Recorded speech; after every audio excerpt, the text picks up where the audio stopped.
Good afternoon, Paul. It's Monday, the 6th of March. Here's the heads up brief for today. For the Southeast Asia production, we covered 20 issues. In North Asia, we covered 3. And for the Australasia and Pacific Islands, we covered 8. In South Asia, we covered 15 issues, plus the major issues in the Europe, Middle East, and Africa regions. Okay, brilliant, Uday. And of course, look, we've got a couple of client projects on this week, so feel free to tone the production down just to the major events if you need to sort of get time for you and the ops team, okay? Right, will do, Paul.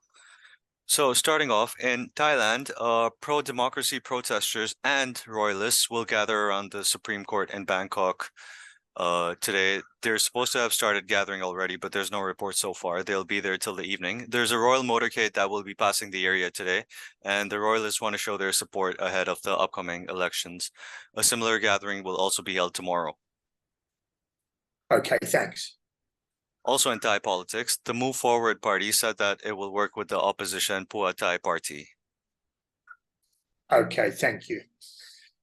Indonesian forces arrested a national from Papua New Guinea for attempting to smuggle ammunition into Papua, Indonesia.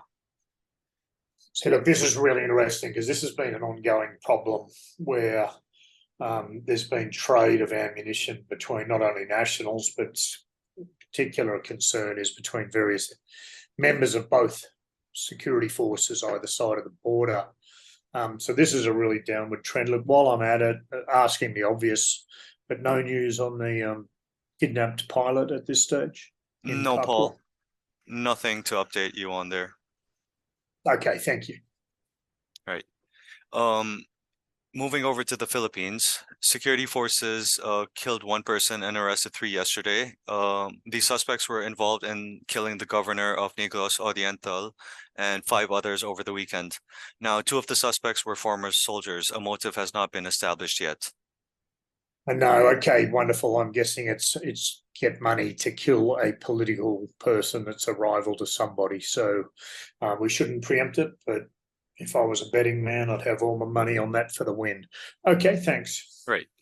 In South Asia, Imran Khan will hold a campaign rally in Lahore on the 8th of March in Pakistan. Yesterday, his supporters prevented police from arresting him. Authorities said that they will detain him soon, as he has been issued a non-bailable warrant because he hasn't been attending any of his summons. Okay, and in so doing, they're helping escalate violence, and for that they shall ultimately feel the brunt of it. So not a good outcome coming there either way with the Imran Khan fiasco. Thank you. Right. Also in Pakistan, Paul, a tribe in Balochistan that lives in the Reko mining area says that the land belongs to them and that they oppose the deal with Barrick Gold and its operations there. They've threatened protests to disrupt movement in the area if their demands are not met. Okay, and behind them you've got a wee little outfit called the Baluchistan Rebel Army. Reko Diq's a disaster waiting to happen. It's got a long history of being a disastrous resource sector, predominantly because all the Western companies that go in there and buy it from each other have not a clue on how to deal with security issues in remote tribal sites. And what makes that worse is they think they do. So they're neither developing the community or the necessary structuring, and their security experts may as well come from Mars because they just never get it.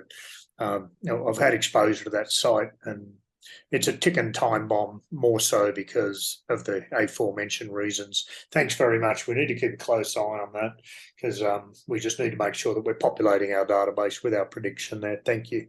Right, Paul, we are.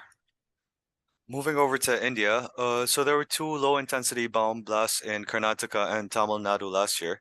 Now, the Islamic State Khorasan yesterday released a monthly magazine in which it claimed the bombings and claimed responsibility for the bombings. Okay, thanks. In Bangladesh, violence broke out over the weekend. 2 Ahmadiyas were killed and over 50 people were injured in religious clashes in Rangpur division. There's security concerns there at the moment, and authorities have deployed more troops. All right, I'll let Caterpillar know about that one. Thank you. Right. Lastly, Paul, in the Europe, Middle East, and Africa regions, in France, unions are set to hold large-scale strikes in France from tomorrow against the pension reform. They want to basically disrupt everything and bring France to a standstill, as the government is going to push for the bill soon. Okay, thank you. And Russian authorities yesterday said that the Nord Stream 1 and 2 pipelines are set to be sealed up and mothballed so they can be possibly reactivated in the future. All right, we've got a little pending task to work on that one as well, remember? Yes. Okay, excellent. Thanks a lot. You're a great brief, as always. Thanks, Paul. Anything else from you? No,